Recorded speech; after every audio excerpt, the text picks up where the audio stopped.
Olá, amigos. Nossas saudações cordiais. É com muita alegria que estamos aqui mais uma vez para o canal Lições de Amor, nesse nosso quadro que visa se dedicar aos estudos da psicologia espírita. Nós estamos estudando a obra O Homem Integral e atualmente estamos estudando o capítulo de número 26. É o capítulo que a gente vai se dedicar hoje. Observador, observação e observado. Nas traduções mais novas, nas versões mais novas, este capítulo está dentro de um bloco intitulado Maturidade Psicológica, que vai até o capítulo da semana que vem, com fé em Deus. E nós estamos, então, nesse nosso esforço humilde que começou no dia 3 de janeiro desse ano. Sempre dizemos, porque porventura pode ser a primeira vez que os amigos assistem esse vídeo, que não é o nosso propósito propor aqui um curso teórico ou de formação sobre psicologia ou psicanálise ou psicoterapia de grupo. Nós sempre avisamos que o link da obra se encontra na descrição desse vídeo, que vocês podem acessar. Sempre recomendamos que a leitura seja prévia aos nossos encontros, né, as reflexões que a gente faz aqui, que a gente espera que seja de alguma sorte útil. E vocês também podem encontrar essa obra diretamente na Editora Leal, ligada à Mansão do Caminho. O nosso propósito é o estudo da psicologia espírita, ou seja, o estudo do espírito, que tem por objetivo convidar a todos para o amadurecimento psicológico e também a evolução espiritual. Então fiquem super à vontade, com o objetivo de participarem conosco, enviando sempre comentários, perguntas, colocações. Nós pedimos, evitando detalhes da vida pessoal e de outrem, que a gente sempre que tiver, vamos abordar no início de cada vídeo. Então estamos todos convidados a essas reflexões em torno do Evangelho e das suas lições de amor, voltados para a disciplina, a autopercepção e a perseverança no bem. Então, dito isso, vamos começar fazendo a nossa prece. Divino Mestre Senhor, companheiro de todos os momentos, que nós possamos, meu Senhor Jesus Cristo, sermos sempre servos leais do Teu amor e misericórdia, possamos nos estimular a praticar todo o bem que pudermos, dentro das condições que temos. Ensina-nos e encoraja-nos a mansuetude, a pacificidade e a fé irrestrita. E que nós possamos, depois deste estudo, ter mais recursos, com o objetivo de aplicar na nossa vida diária, a fim de que nós tenhamos mais condições de sermos verdadeiramente felizes. Que o Senhor nos encoraje, nos proteja e nos envolva com a tua santa e divina paz. Que assim seja.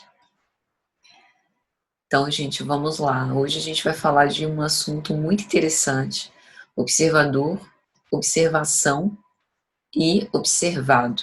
Então, vamos fazer um pequeno preâmbulo para começar. Vamos começar de uma forma bem inusitada, para quem já acompanha os nossos vídeos, falando sobre física, né? Embora não seja o nosso objetivo aqui adentrar muito nessa honrosa e admirável área do saber, mas penso que tem relação com o que a gente vai tratar hoje. Então, vamos começar falando um pouco sobre o efeito do observador no campo da física. Tal efeito diz respeito a possíveis mudanças que o ato da observação traria um fenômeno físico que estivesse sendo observado. Bom, não sei se todo mundo sabe, mas os fenômenos físicos, eles são observáveis e podem ser administrados, interpretados, tratados de acordo com o método científico. Esse método científico é dividido em algumas etapas, em que a primeira delas é justamente a da observação. Para que um fenômeno físico seja considerado efeito das leis físicas ou materiais em operação, é preciso que ele seja observável e que ele se reproduza em locais diferentes, sob as mesmas condições de observação desse fenômeno. E essa observação é uma etapa em que é possível fazer certos questionamentos sobre o fato observado, é possível formular hipóteses sobre o seu acontecimento, que é uma possível explicação para o problema em questão, para o fenômeno que se apresenta. Logo em seguida, o método científico nos diz que é necessário fazer uma experimentação, onde o pesquisador começa a realizar experiências para provar a veracidade da sua hipótese. Depois vem a interpretação dos resultados, momento em que o pesquisador interpreta os resultados daquilo que observou e experimentou, e por fim a conclusão, que é uma análise considerável do fato em questão. Então, tal efeito do observador diria respeito às mudanças ocorridas no próprio fenômeno durante essa primeira parte, ou primeiro passo, ou primeira etapa do método científico, que é a da observação. Enquanto o fenômeno está sendo observado, ele também está interagindo, sendo interferido pelo observador. Essa possível interferência, ela é muitas vezes resultado de instrumentos que porventura possam alterar o estado daquilo que é medido de alguma maneira. Isso no que diz respeito à física clássica, física newtoniana. Sobre a física quântica ou física moderna, a gente sabe, mesmo que a gente não tenha grandes conhecimentos, né, de física quântica, que a física quântica defende, parte dos pesquisadores, que os pensamentos do observador acabam criando e influenciando a realidade de uma forma mais contundente, através desse efeito observador. E aí a gente vai citar alguns teóricos que defendem, outros que rechaçam essa ideia. Assim, a observação não só perturbaria ou interferiria no movimento da onda ou da partícula, algo que é mensurável, como também seria responsável por produzir tal efeito. Então, imagina se isso fosse possível, né? Imagine, por exemplo, observadores de uma tempestade e através do nosso pensamento nós pudéssemos alterar o curso, né, do volume das chuvas, se vai cair raio ou não, dentre outros efeitos. Então, para alguns fenômenos, aqui eu estou falando de um fenômeno físico das grandes coisas, portanto observado pela física clássica newtoniana, isso é pouco provável. Se fosse, por exemplo, a observação do comportamento dual onda-partícula de um elétron, isso seria mais perturbável, né? Essa interferência teria uma hipótese um pouco mais aventada, um pouco mais possível de acontecer, né? Mais ou menos isso. Então, vamos para as citações dos cientistas com respeito a esse efeito do observador. Werner Heisenberg vai dizer que é claro que a introdução do observador não deve ser incompreendida para implicar que algum tipo de características subjetivas sejam trazidas para a descrição da natureza. Então, o observador, segundo ele, teria, sim, a função de registrar decisões, ou seja, processos espaço-temporais, e não importa se o observador é um aparelho ou um ser humano. Então, a interferência se daria na capacidade de detectar e registrar os fatos observáveis. Mas esse registro, a transição do possível para o real, é absolutamente necessário e não pode ser omitido na interpretação da teoria quântica. Ou seja, na hora de fazer esse registro, provavelmente algumas das nossas características subjetivas, como conhecimento, como atenção, dentre outros, poderiam interferir nesse resultado. Então, sob esse ponto de vista, a física das coisas, enquanto lei natural, obviamente opera independentemente do olhar observador. Mas é sob o ponto de vista de quem observa que as coisas mudam. Porque quem observa não vê a realidade dos fatos, mas interpreta o que ele vê, o que ele interpreta da realidade dos fatos. Tentando explicar um pouco melhor. Isso implica dizer que neurofisiologicamente, o que nós chamamos de verdade, fato observável, né, aquilo que realmente os meus olhos conseguem registrar, é na verdade uma interpretação dos sinais que recebemos no meio, e não, em absoluto, a verdade. É a nossa verdade, sempre muito parcial, que vamos construindo. E o nosso cérebro, por isso, é um órgão interpretativo.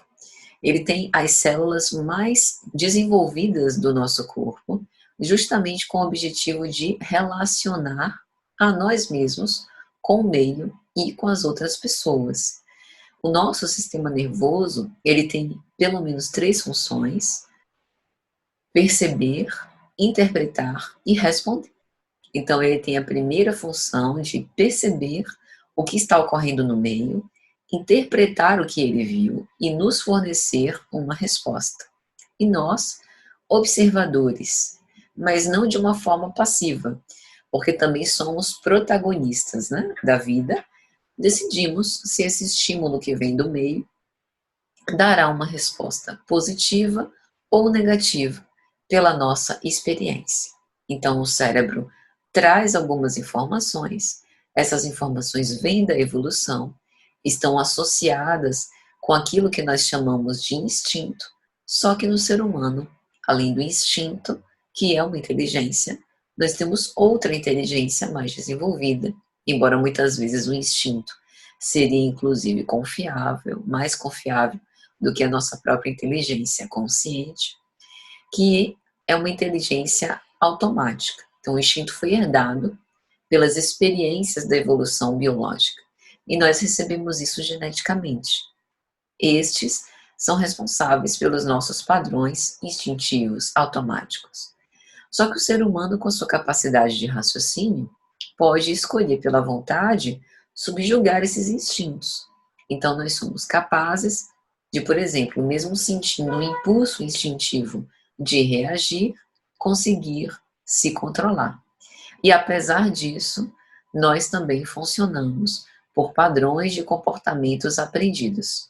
Mas essa opinião de que o observador altera a experiência, ou a interpretação da experiência, melhor dizendo, não é um consenso entre os especialistas da física. De acordo com a mecânica quântica padrão, é uma questão de indiferença completa se os experimentadores ficam ao redor da experiência para assistir, como observadores, ou se eles deixam a sala e delegam a observação a um aparelho inanimado. Richard Feynman diz que a natureza não sabe o que nós estamos olhando, e ela se comporta do jeito que ela se comportará, seja que nós estejamos preocupados em rolar os dados ou não. Então, afinal, é o observador que define a realidade? Ele interfere nos fatos? Nós podemos pensar agora num mecanismo de uma espécie de cooperação, funcionando dinamicamente entre o observador, a observação e o observado. A cooperação faculta uma formação conjugada de relacionamentos, em que seja possível obter informações e elementos necessários para pensar em questões que envolvam a natureza dos fatos, resolvê-las e chegar à melhor decisão para todos os envolvidos, aproveitando uma certa característica da dialeticidade dos processos humanos. Essa cooperação implicaria, então, numa soma de deveres, numa espécie de inter-relacionamento. Se nós pensarmos num exemplo que nos seja mais familiar, como, por exemplo, o casamento e o divórcio, nós vemos que, movidos pelos nossos próprios interesses dentro de um conflito, é difícil nós falarmos em isenção dos observadores, que também participam dos processos, e por isso, seus posicionamentos em geral não condizem com uma postura normalmente altruística, onde uma parte visaria cooperar com a outra de forma honesta, sincera e fidedigna. Isso é diferente quando a gente está observando um fenômeno físico, mesmo que a gente tenha uma posição inicial com respeito àquele fenômeno, já saiba o que vai acontecer ou deixar de acontecer, né? Mas é diferente em termos de afetação emocional de um relacionamento em que há uma conjugação de esforços, né? Ou haja o convite para essa cooperação. A tendência em razão dos ânimos acirrados por uma disputa, no caso, por exemplo, de divórcio, que muitas vezes visa apenas ao resultado final do processo, ganhar ou vencer, é que a regra seria não ter regras, valendo tudo o que seja possível para obter a vitória. Né? E de onde viria essa impossibilidade de uma cooperação plena? Será que do fato do observador participar do processo? A psicanálise indica, como um dos seus conceitos, aquilo que lhe é fundante para a impossibilidade dessa cooperação plena, que é a figura das pulsões. Numa brevíssima síntese, Freud ensina que há no ser vivente uma força vital que faz com que o ser se mova, faz com que ele queira respirar, namorar, escrever livros, ler artigos, alimentar-se. É uma espécie de força que antecede o desejo e que poderia ser denominada como força vivente. Citando Freud, é uma carga energética que se encontra na origem da atividade motora do organismo e do funcionamento psíquico inconsciente. Na obra As Pulsões e os Seus Destinos, ou Os Instintos e as Suas Vicissitudes, de 1915, Freud vai definir que então nos aparece a pulsão como um conceito fronteiriço entre o anímico e o somático, como um representante psíquico dos estímulos oriundos do interior do corpo que alcançam a nossa alma, como uma medida de exigência de trabalho imposta ao anímico, em decorrência da sua relação com o corporal. Isso é importante a gente posicionar que para Freud, alma, né, não quer dizer o espírito imortal, mas sim tem uma relação mais direta com as profundezas do psíquico. E ele vai elucidar ainda que a história da origem e das relações do amor nos faz entender como ele é tão frequentemente apresentado como ambivalente. Quer dizer, ele sempre está acompanhado de emoções de ódio e amor contra o mesmo objeto. Quando a relação de amor com um determinado objeto é interrompida, não raro surgirá o ódio em seu lugar, de modo que a gente tem a impressão da transformação do amor em um ódio. Mas, na verdade, o ódio para a psicanálise é anterior, inclusive, ao amor. Nessa mesma obra, Freud vai dizer que o ato de amar não admite apenas uma, mas três formas de oposição. Além da oposição amar-odiar, que Lacan chamava de amódio, há também outras, amar ser amado, e o amar e o odiar tomados em conjunto, em oposição ao estado de indiferença ou desinteresse. Então, essa cooperação plena imposta ao sujeito em um ambiente conflituoso é contrária a essa substância própria do nosso psiquismo subjetivo, haja vista a impossibilidade de ser erradicada a atuação das nossas pulsões. O que pode ser possível, a partir desse cenário psicanalítico, é a atuação mitigada do processo de cooperação, longe de se atingir a plenitude, visualizando-se algumas hipóteses de trabalho em conjunto possíveis. Nessa obra é interessante porque Freud ainda define que a meta de uma pulsão é sempre a satisfação, que só pode ser alcançada pela suspensão do estado de estimulação junto à fonte pulsional, que o objeto da pulsão é aquele objeto junto ao qual ou através do qual a pulsão pode alcançar sua meta, não precisando necessariamente de se tratar de um objeto material estranho ao sujeito, podendo inclusive ser o seu próprio corpo ou ser o seu próprio ego. E dentre os destinos das pulsões, Freud aponta a investigação de um par de opostos, das pulsões que têm como meta o olhar e o mostrar-se. Então, como contemplar o objeto alheio, que a gente chama na psicanálise de prazer escópico ou voyeurismo. O nome voyeurismo, em geral, está dentro de contextos sexuais, né? Mas aqui pedimos abstrair esse conceito, né? Pensa no prazer escópico como a admiração, a contemplação do belo, não apenas relacionado ao próprio ato sexual. E também há um outro destino das pulsões que está relacionado ao fato de ser contemplado por outra pessoa, prazer de mostrar-se ou exibicionismo, que também não se restringe apenas àquilo que a gente se acostumou a chamar de narcisismo, entre aspas, nas redes sociais, o império dos próprios selfies, né? Para a psicanálise, narcisismo é algo bem mais profundo do que isso. Então, o que eu estou querendo dizer? Esse voyeurismo psicanalítico, o prazer de olhar, é também o prazer da observação. E o exibicionismo, ou o prazer de ser olhado, ou de ser contemplado, de mostrar-se, tem a ver com o prazer de ser observado.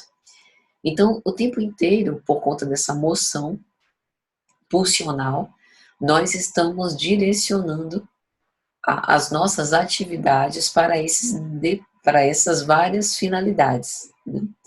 E a grande questão é o que a gente faz dessas observações, como que a gente integra isso para a nossa vida, se a gente percebe como algo disjunto ou fazendo parte integradamente, né, no mesmo processo, na mesma dinâmica.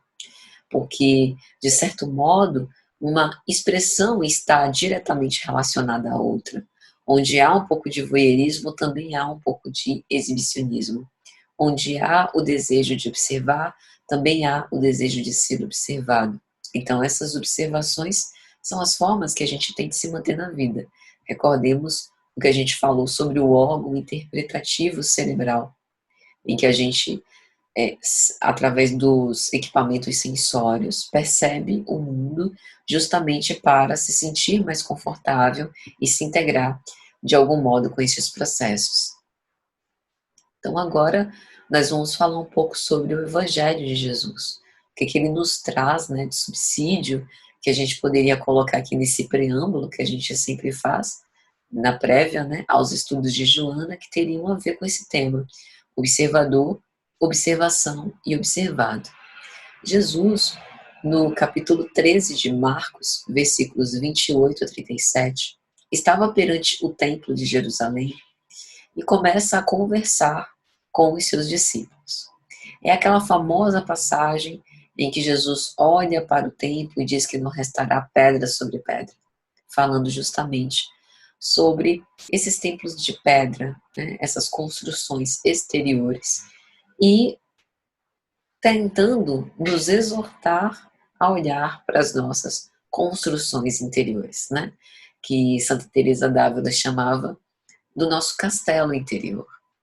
E nos versículos 28 a 37 desse capítulo 13 de Marcos, ele vai dizer: aprendei, pois, a parábola da figueira.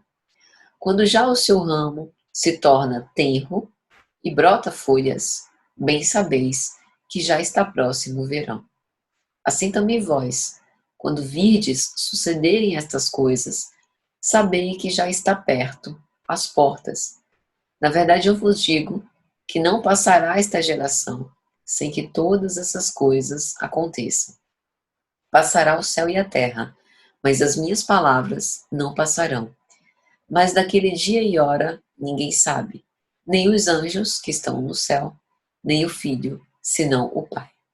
Olhai, vigiai e orai, porque não sabeis quando chegará o tempo.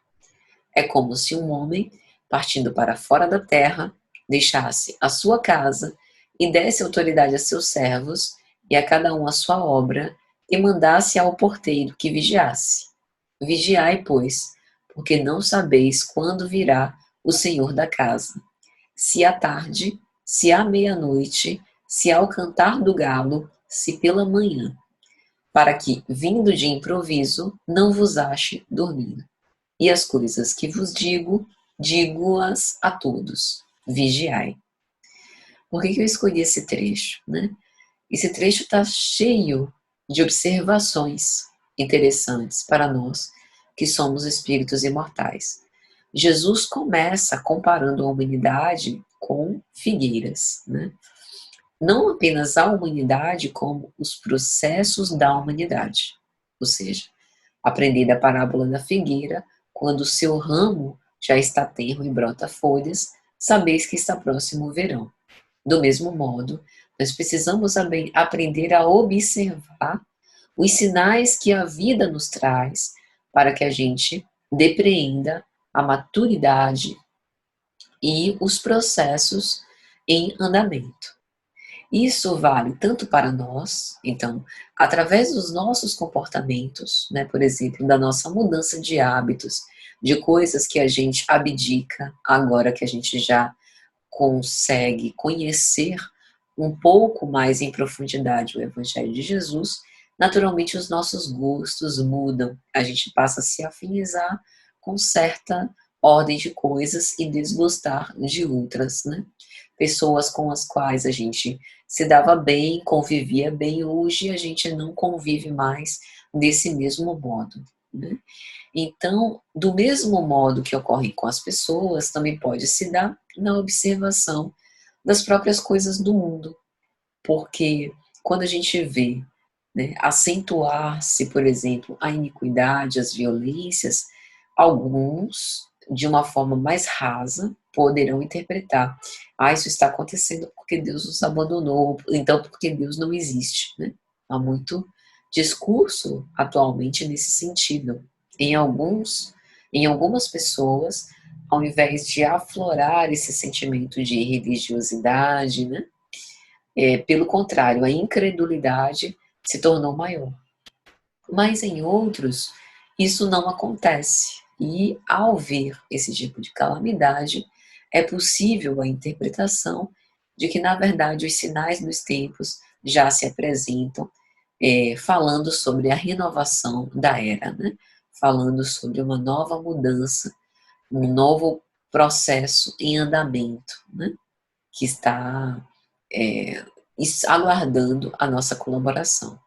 Então, o que eu estou querendo dizer? A observação que Jesus nos propõe é uma observação ativa, sempre, em que a gente observe como os fenômenos se processam, para que com isso a gente possa tomar decisões mais acertadas, né?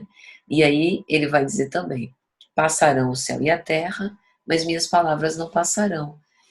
Mas daquele dia e hora ninguém sabe, nem os anjos que estão nos céus, nem o Filho, nem o Pai.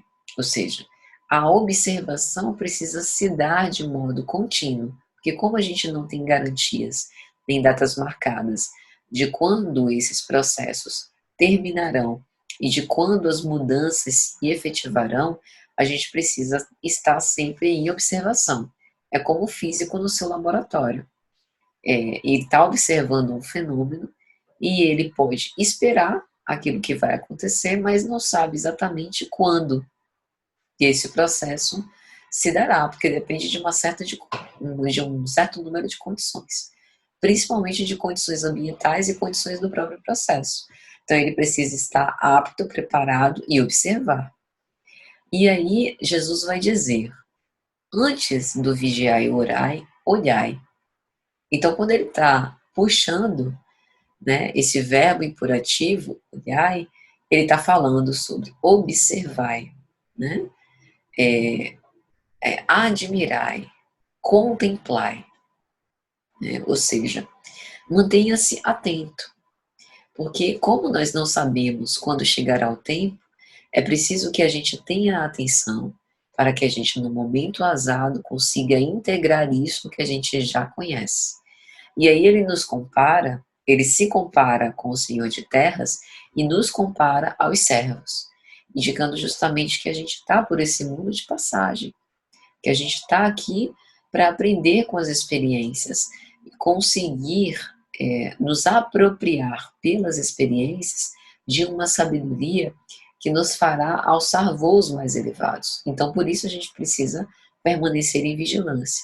Mas não é uma vigilância assustada, temerária, né, em que a gente, por qualquer motivo, vai se evadir ou vai pegar em armas para se defender. É uma vigilância observadora, cuidadosa, né, que está percebendo os sinais e se dando conta do que está acontecendo. Então, nos comparando com os servos, ele também nos compara aos vigias, para que no momento azado, que a gente não sabe quando a situação não nos encontre dormindo. E aqui, logicamente, dormindo de um ponto de vista espiritual, que a gente não permaneça entorpecido pela cortina do eu, pelas nossas próprias ilusões, né? Pelas nossas distrações, que muitas vezes a gente faz uso, pelos mecanismos de fuga, de defesa, e consiga se manter em observação e vigilantes. Né? Então, penso, meus amigos, que esta citação do texto evangélico servirá muito para que a gente possa falar agora do capítulo de Joana, observador, observação e observado.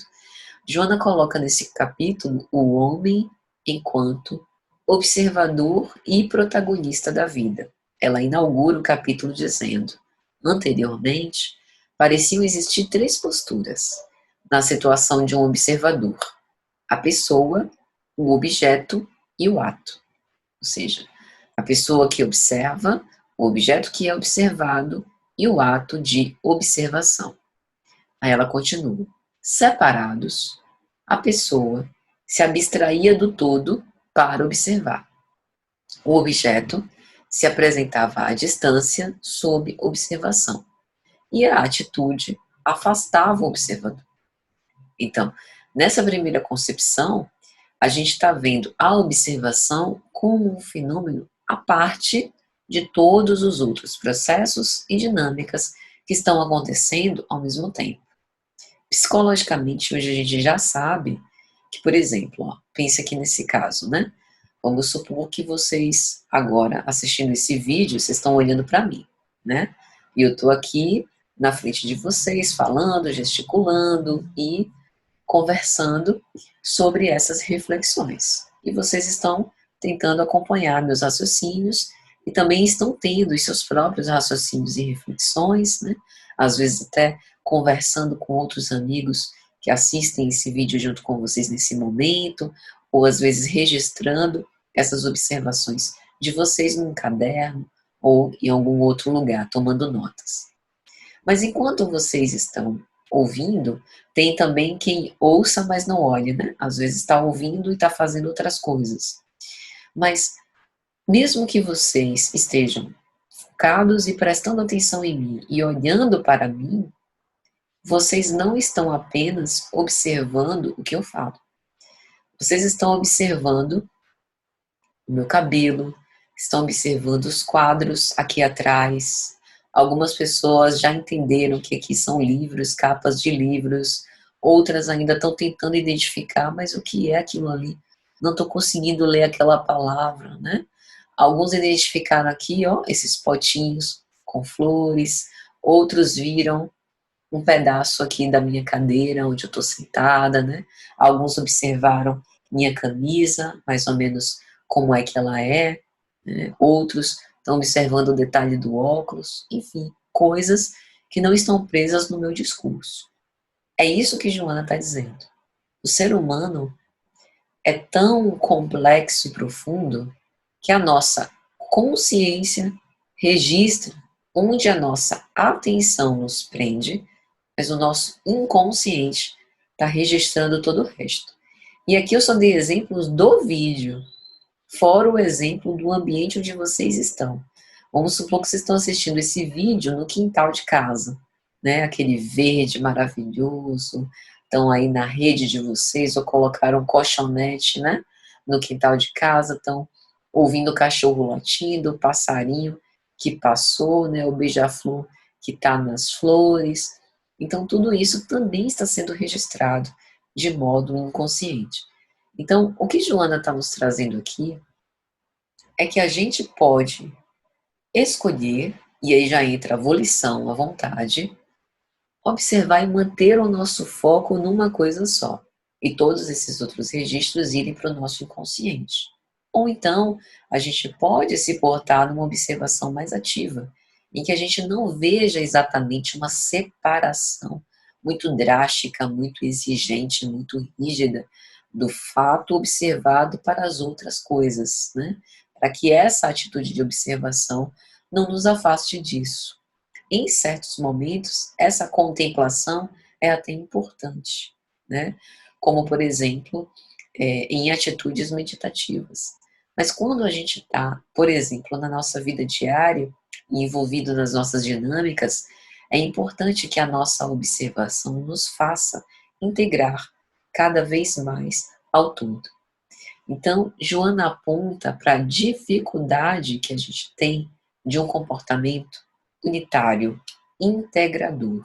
Isso só é logrado com esforço. Prevalentemente, nós estamos numa atitude de afastamento, individualização, com isenção das nossas responsabilidades, enquanto estamos nos portando como observadores. E tem alguns de nós que adoramos essa posição, né? Todo mundo conhece alguém que nas confraternizações de família é aquele que é o fotógrafo oficial, né, da família. Não, eu sou o fotógrafo. E aí aquela pessoa que é o fotógrafo fica com o celular na mão e tá registrando todo mundo, tira foto de todo mundo, grava todo mundo, posta todo mundo, mas aquela pessoa não sai. Aquela pessoa prefere ficar atrás das câmeras, né? Prefere ficar sem estar sob os holofotes. Isso muitas vezes é uma forma dela se evadir do protagonismo daquela situação, porque ela gosta de observar, mas não gosta de ser observada. Alguns de nós ficamos perturbados quando somos observados. Descrevemos até que nos sentimos desnudados quando alguém nos olha, né? Como se o outro estivesse fazendo um raio-x do nosso interior, com aqueles olhares penetrantes. Então, o que Joana está dizendo é que há uma complexidade humana que precisa utilizar a observação com o objetivo de integrar-se e não de separar-se. E as complexidades dos desfechos das situações facilmente levam aos mecanismos de justificação dos resultados, bons uns, ruins outros. Então, tudo isso acaba gerando uma espécie de apartamento, distanciamento entre os indivíduos e do próprio indivíduo em relação à própria vida, que segue afastado das ocorrências, como se fosse e se portasse como um ser à parte na criação perante os fatos, né? Teve uma pessoa que uma vez me disse: às vezes, quando eu estou com a minha família, eu me sinto como se estivesse vendo eles pela TV, me portando como um observador da minha família. Retrata uma falta de identificação, de afinidade, né? Porque a TV, embora com todos os mecanismos tecnológicos que a gente tem, né, em algumas programações a gente até consegue fazer uma interação. Eu me lembro que em 2007 eu fiz um evento, né, na faculdade onde eu estudei sobre a TV digital. Era um boom da TV digital. A TV digital vai revolucionar, né, todo mundo e vai permitir interatividade em tempo real. A gente vai poder interagir, né, com a programação, com os famosos. E o advento da internet, de certo modo, até criou essa interatividade. Tem programas, né, programas de auditório que a gente participa ao vivo, etc. Mas eu entendo que essa interatividade não alcançou o patamar que foi idealizado, né, por esses fundadores. Então aqui, nesse exemplo que eu dei, de ver a família como se estivesse assistindo ela pela TV, pressupõe essa falta de interatividade, né? Vamos considerar a TV antiga, a TV analógica. Então, pressupõe essa distância, essa espécie de apagamento subjetivo. Eu os vejo, mas eles não me veem, né? Eles são aqueles que aparecem na TV para todo mundo, mas eu sou o oculto, o anônimo, a audiência, ou seja, apenas o telespectador, aquele que só vê, só assiste, só consome, mas não produz, né? Uma clara falta aqui de espaço. de identificação, de afinidade, né, de reconhecimento da sua subjetividade. E isso ocorre com muita frequência. Mas o que Joana está falando é quando isso ocorre por vontade própria da pessoa. Ela quer se portar assim, porque isso lhe parece confortável. E aí ela vai dizer, a pouco e pouco, ele, né, o ser humano, o sujeito, se deu conta de que a unidade se encontra presente no conjunto, que por sua vez se faz unitário, assim como a onda é o mar, embora o mar não seja onda. Ou seja, nós, pela observação da vida, se a gente não estiver mergulhado nesse mecanismo, desses automatismos, né, nessa onda caudalosa das informações, dessa arquitetura de redes sociais, com esse consumo exacerbado de conteúdos, se a gente não quiser mergulhar nisso, a gente vai perceber que é possível se integrar dos fenômenos observáveis fazendo parte disso, mas sem perder a nossa individualidade, sem perder a nossa subjetividade, se colocando, né, junto com esses processos, em conjunto, mas sem esquecer quem nós somos. Zygmunt Bauman denunciava esse excesso do que eu chamo de maleabilidade negativa, né? Eu gosto muito do conceito de maleabilidade, logicamente daquela maleabilidade que é contrária ao enrijecimento, né? A pessoa ser refratária, resistente, impermeável. A maleabilidade que permite que a gente se adapte às situações, né? Esteja apto à convivência e não fique com ideias muito fixadas e se solte e se integre, né, no tudo, sem deixar de ser quem nós somos. Mas por parte de muitas pessoas há um medo de se perder, justamente por conta desse excesso de fluidez, como Bauman diz. Então aqui Joana vai dizer isso. Pela observação é o caminho que nos leva, a pouco e pouco, se dar conta que a gente consegue manter uma unidade e se integrar. Ou seja, permanece a nossa individualidade pessoal, que não se perde mesmo com essa integração no todo. E aí ela vai dizer, o olho que observa é ao mesmo tempo o olho observado, responsável pela observação. É aquilo que a gente estava falando, referindo Freud, né? Freud também dizia isso, que no exibicionismo também há um gozo, não apenas para ser mostrado e ser visto, mas também para ver.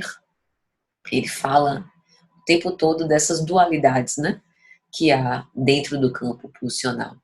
Então, do mesmo modo, nós, nessa interação e nessa dinâmica, estamos observando e também estamos sendo observados. Do ponto de vista espiritual, isso fica muito mais claro, né? Porque a gente sabe, como dizia o apóstolo Paulo, que uma nuvem de testemunhas nos acompanha. Como nós somos antenas psíquicas irradiantes, nós sempre estamos envolvidos, associados a mentes que se afinizam conosco, dentro daquilo que a gente trabalha, estuda, pensa, vitaliza e se habitua a fazer. Então é impossível se isolar. O Espiritismo matou a solidão, pois mesmo o eremita no deserto, ele não pode se privar do contato com outras mentes desencarnadas, mesmo que ele esteja lá sozinho. E ainda aquele que nas cidades viva sozinho e porventura se dedique a uma vida de insulamento em meio à sociedade interconectada do século XXI, né? E abra a boca para dizer, eu não sinto solidão, que eu tenho aqui, né? 1.000 e tantos amigos no Facebook, milhões de seguidores no Instagram, né? E por um aplicativo posso encontrar companhia para hoje à noite. Mesmo que alguém que queira de fato se isolar e decida, não, mas eu não quero ter contas em redes sociais, né?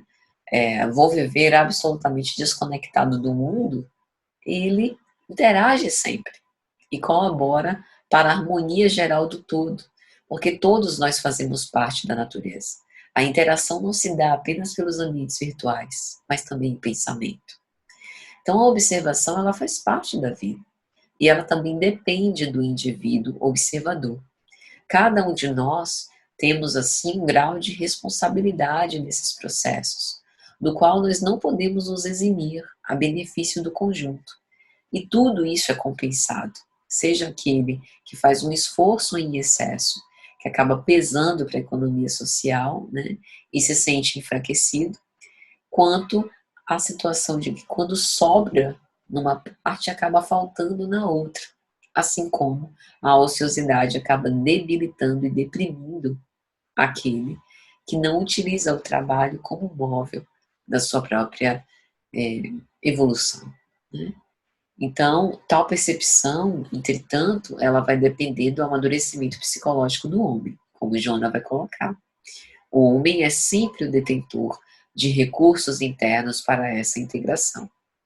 Então, é por isso que ela vai finalizar o capítulo dizendo: mergulhado na harmonia geral, o homem deve contribuir conscientemente para mantê-la, observando-a e com ela se identificando, observado e em sintonia, diante do conjunto que também o envolve no ato de observar. Então, nenhuma das posições que a gente falou, posições extremas, são saudáveis, nem o fato de eu apenas estar em evidência, eu apenas, né, produzir conteúdo, só eu falar, só eu ter os olhares sobre mim, porque quando isso faltar, vai me gerar provavelmente um grande vazio existencial, de onde virá o meu prazer. Nem o outro lado, só eu observo, só eu consumo e nada dou. Então a gente precisa ponderar, né, equalizar, harmonizar esses dois conjuntos, para que a gente observe, e aí entrando efetivamente no título do nosso capítulo, que nós somos participantes dessa grande dinâmica, que somos observadores e observados, e que essa observação precisa ser integrada para que a gente alcance um dia o estado de ser humano integral, que é o propósito dessa aula. Então, meus amigos, é mais ou menos isso. Espero que tenha sido de alguma sorte útil. Um grande fraternal abraço para todos e até a próxima, se Jesus assim permitir. Vamos orar. Senhor, queremos te agradecer por mais essa oportunidade. Muito obrigada pelo teu amor, pela tua serenidade, pela tua paz. Vem ter conosco hoje e sempre. Pai nosso, que estais nos céus, santificado seja o vosso nome, venha a nós o vosso reino, seja feita a vossa vontade, assim na terra como nos céus. O pão nosso de cada dia nos dai hoje, perdoai as nossas dívidas, assim como nós perdoamos os nossos devedores, e não nos deixeis cair em tentação, mas livrai-nos de todo mal, que assim seja. Um grande abraço, gente, até a próxima.